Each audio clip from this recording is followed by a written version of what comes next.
These are the SoundPeats Clip One, a premium clip-on ear design which seems to be catching on to all the companies these days.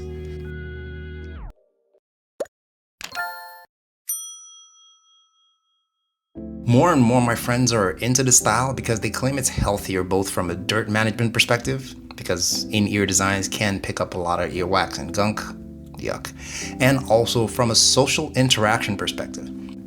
You don't need transparency mode to hear when people are talking to you or trying to get your attention, because this gives you natural audio from around you. In the box for the Clip Ones, you basically get the earphones, a USB-C charging cable, a couple of stickers, and that's it. Don't expect to find any ear tips because they're open ear design and you won't need them. The Clip One is a very clean design. I think SoundPeats has refined their clip-on designs throughout the year, and they prioritize keeping this light and comfortable.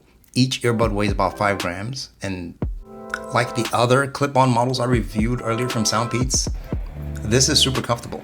Maybe even just as comfortable as the Clip Pro, which I reviewed earlier on. I did keep this on for about 2 hours commute and they felt just fine. SoundPeats is able to make this level of comfort possible with something they're calling the N-Flex arch structure, which is made from a 0.6mm ultra-thin nickel titanium alloy. Basically, it stays flexible and doesn't pinch your ear and ensures a secure fit, even when you're wearing them with glasses or masks. I do think they do make me look like I'm wearing earrings from a certain angle. On the inside, they are rocking a 12mm dual magnet dynamic driver with titanium PVD coating, which is supposed to give you deep, punchy bass. But how does that translate into real-world audio? Well, it's good. Pretty clear soundstage and decent punch on the bass, especially for an open ear design. But I really only start to feel it above 50% volume. I'm a bit of a bass head, so it could be different for you, but that was my experience. And speaking of volume, the volume of course does not compare to the in-ear version like the Air 5 Pro, which I also reviewed on the channel. That's much louder because, again, that's stuck in your ear. So if high volume is your thing, there really isn't much you can do to boost it past what it's able to give you. This is quite typical for open ear designs, but overall the volume is good enough in my book. You're not trying to go deaf here. However, volume and bass vary for different people. It's not the same for everyone. So when it comes to enjoying music, you can play with the customizable EQ in the SoundPeats app to make the sound signature your own. I definitely recommend turning on dynamic EQ to get a little more out of that low end. Taking a closer look at the Clip One, you're not going to find any dedicated markings for left or right buds because it doesn't need to be.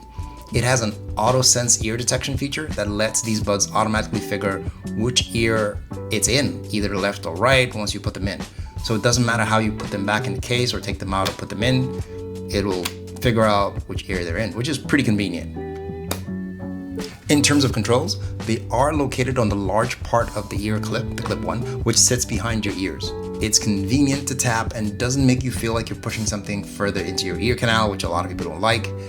I do have a small gripe against controls because they are limited to double and triple taps. That is, double tap to play, double tap to pause, triple tap to skip. I'm guessing they did this to minimize accidental inputs as some of the feedback they got on the other devices, but I prefer convenience of controlling single, double, triple taps, but that's just me.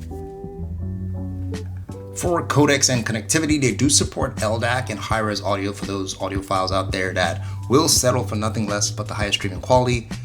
And for high-resolution playback for TV and movie shows, they also support Dolby Audio for immersive 3D sound. But I don't like Dolby Audio for listening to audio. That's regular music, but I do enjoy it when I'm listening to movies or immersive TV content. And it does bring along all these other standard features with Bluetooth 5.4, which allows multi-point connectivity across multiple devices. It also has low latency gaming mode for when you want to game to reduce the lag time between what you hear and what you do in your gaming session. And if you are sweating too hard during said gaming session, it is IPX5 rated, so it will survive splashes and light water, but it won't be able to, jump in a pool. It also has something they're calling Aero Voice Wind Noise Reduction for clear calls, but I'll let you be the judge of that. I'm on the balcony now, and there's traffic, quite a bit of traffic down there, and there's noise all around me. Let me know if this is clear or if the airplane that's going by right now is interrupting. Good stuff. In terms of battery life, these will run on a full charge about 8 hours on a single full charge. The case will give you another 40 hours. It takes about 4 hours to charge the case fully and 1 hour to charge the earbuds completely. But you can get quick charge, basically 2 hours of playback from 10 minutes of charging. Bottom line, these are not bad. I definitely put them in the category for easy to recommend open design earbuds for the ear.